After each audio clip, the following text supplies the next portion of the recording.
Bonjour à tous, je suis Samba, Senior Manager chez EY et j'ai le plaisir d'animer aujourd'hui avec Moez Ajmi, associé responsable de l'Afrique francophone de notre activité conseil comptable et financier, Benoît Schumacher, bonjour Samba. associé responsable des activités de conseil comptable et financier pour la France. Absolument. Aujourd'hui, nous allons vous présenter le baromètre des DAF en Afrique, un baromètre EY qui a été présenté en début d'année et dont l'objectif est de revenir sur les enjeux que rencontrent les directeurs administratifs et financiers sur le continent. Nous allons échanger autour de 5 enjeux qui ont été identifiés parmi une liste d'une dizaine de défis proposés aux DAF. On a la technologie, la conformité réglementaire, la gestion des données, le contrôle interne et enfin la gestion du capital humain. Moez, si on revient sur cette première problématique qui est la technologie, qu'est-ce qui ressort aujourd'hui du baromètre et qui semble être très important pour les directeurs administratifs et financiers? Alors merci, bonjour Samba, bonjour Benoît. Alors effectivement, la technologie ressort en première position dans cette première édition de baromètre des DAF Afrique. Et je dirais sans surprise. On pourra l'expliquer par deux facteurs. Le premier facteur, c'est le gap qui reste toujours important entre les technologies déployées sur le continent en matière finance et comptabilité par rapport à ce qui est développé en dehors du continent. Et deuxième facteur, je dirais l'évolution qui est rapide en matière de digitalisation du continent, notamment côté Afrique de l'Est. Des sujets comme par exemple le paiement mobile, des sujets comme la data, l'intelligence artificielle, la blockchain sont clairement en plein essor sur le continent. Alors, ce qu'on peut noter également à travers ce baromètre, c'est qu'un DAF, ou 3 DAF, pardon, un DAF sur 4, excusez-moi, exprime quand même une inquiétude par rapport au sujet infrastructure, accès à Internet, la stabilité du réseau Internet. Donc ça, c'est vraiment un sujet sur lequel les États africains doivent encore travailler. Et aujourd'hui, on peut dire que les États africains investissent en tout cas massivement sur ce sujet, avec le soutien parfois des bailleurs de fonds. Et comme vous le savez, les infrastructures, c'est un sujet, une composante importante, une condition nécessaire, avant même de parler des technologies qu'on pourra utiliser, que ce soit en finance ou en comptabilité.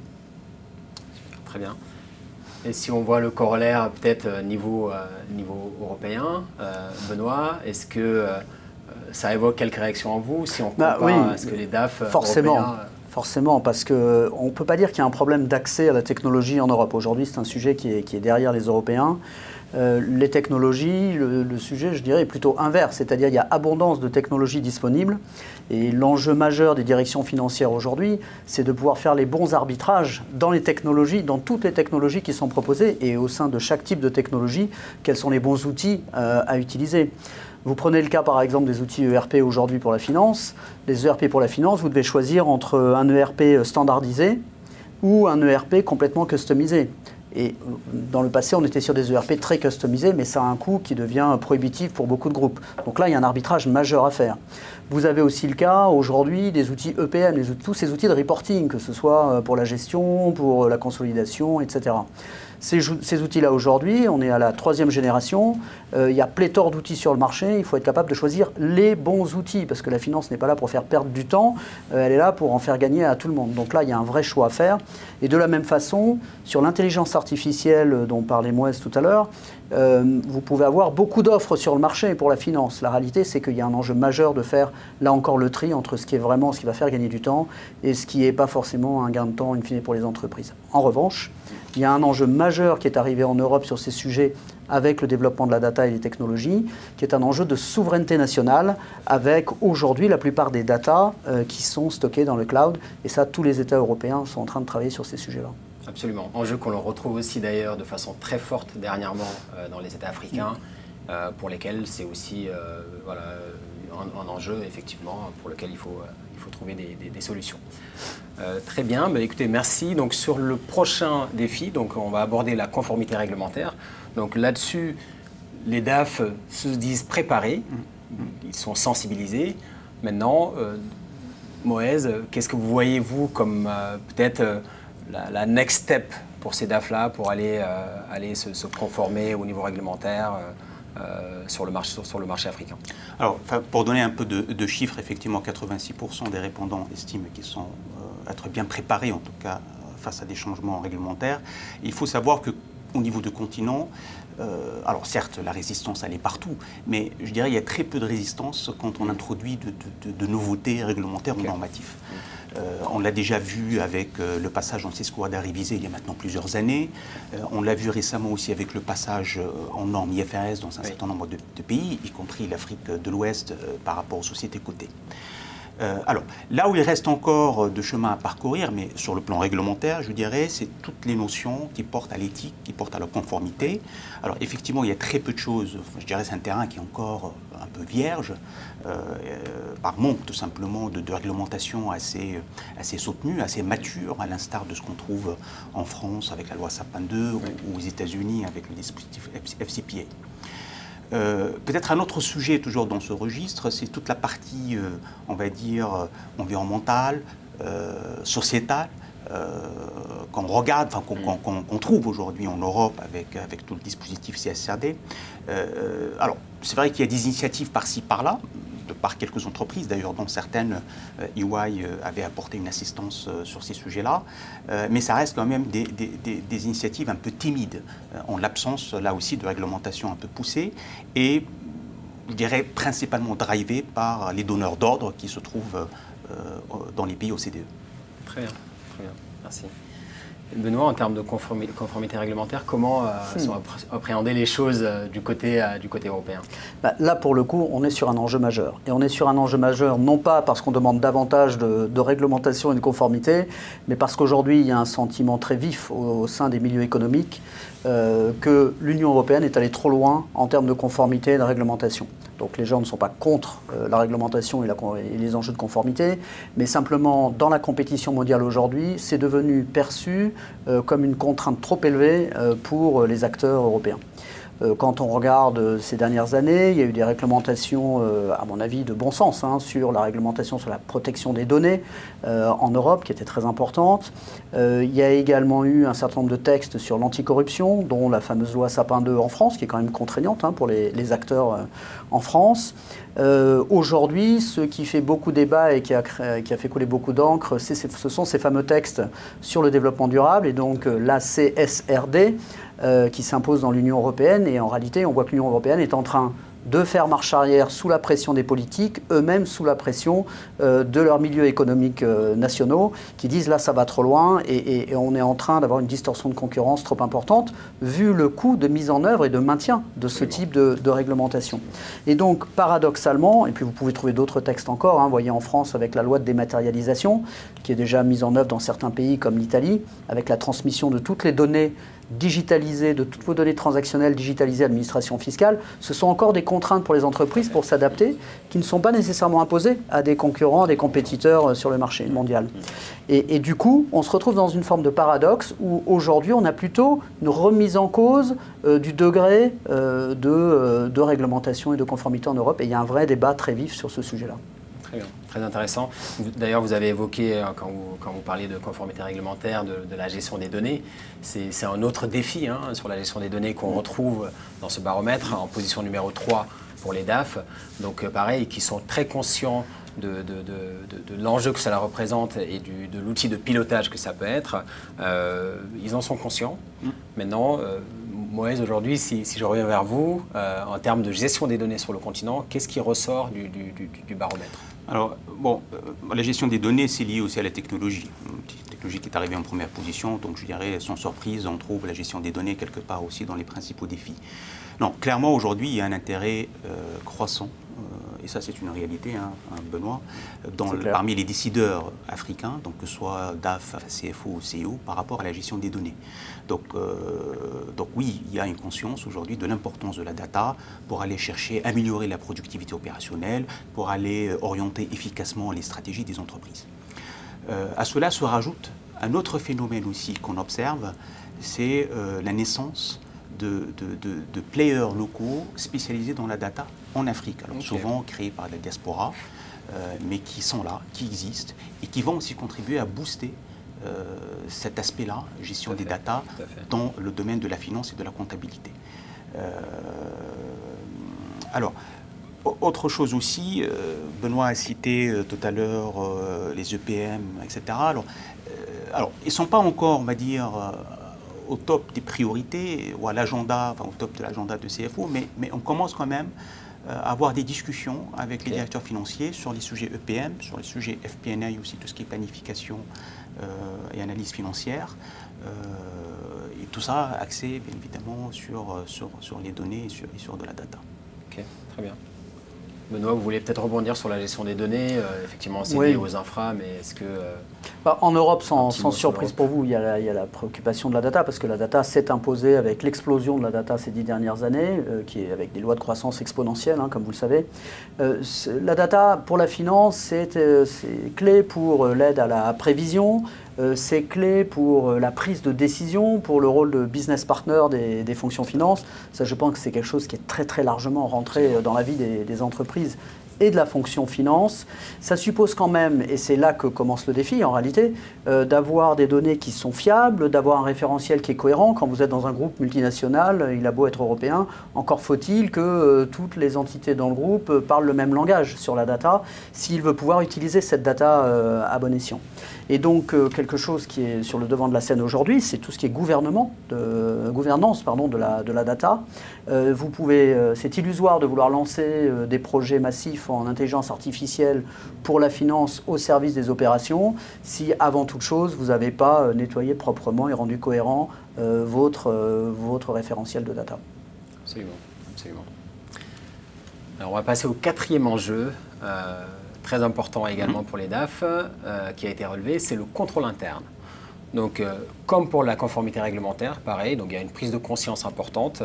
Cela dit, les dispositifs restent quand même plutôt sous-dimensionnés, ou en tout cas fragiles dans de nombreuses structures. Aujourd'hui, Moez, qu'est-ce que vous pouvez apporter comme commentaire sur le retour des DAF dans le baromètre? Oui, enfin, bon, entre nous, j'étais étonné de voir qu'il était classé 4e parce que je m'attendais à ce qu'il soit plus premier ou 2e.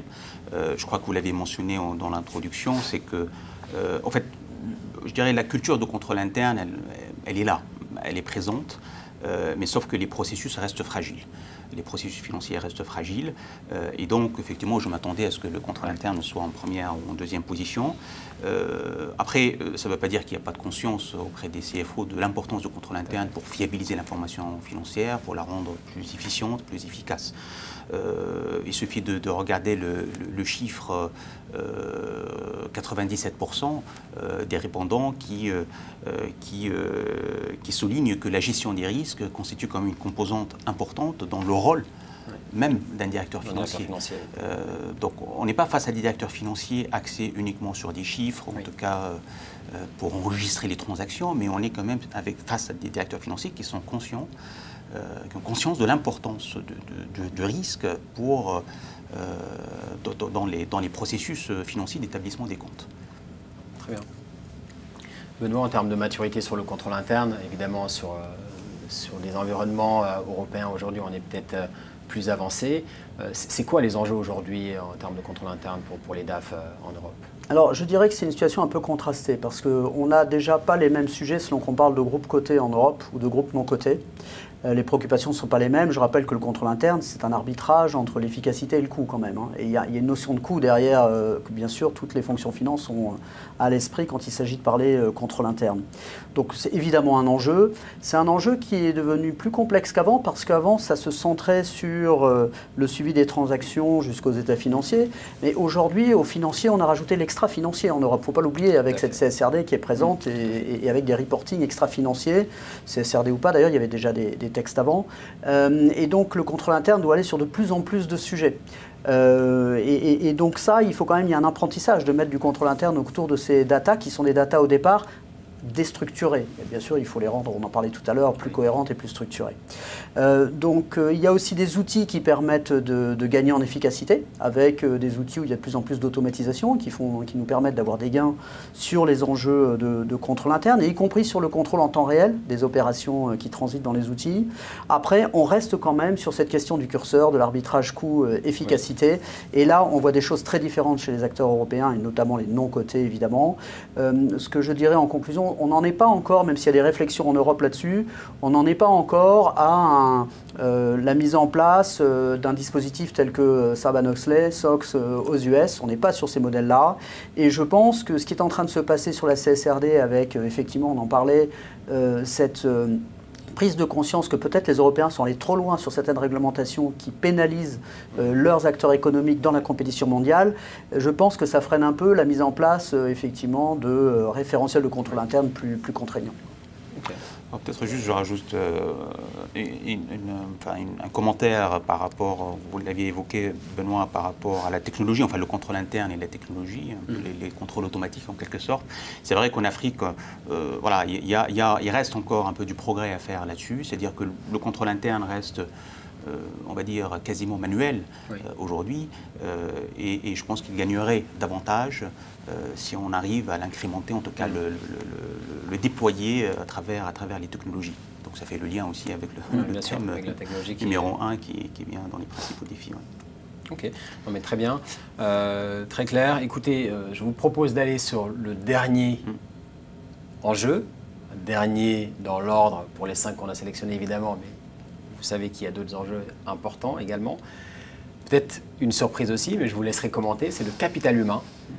70% des DAF évoquent des difficultés, on l'a dit tout à l'heure, à recruter et à fidéliser les talents.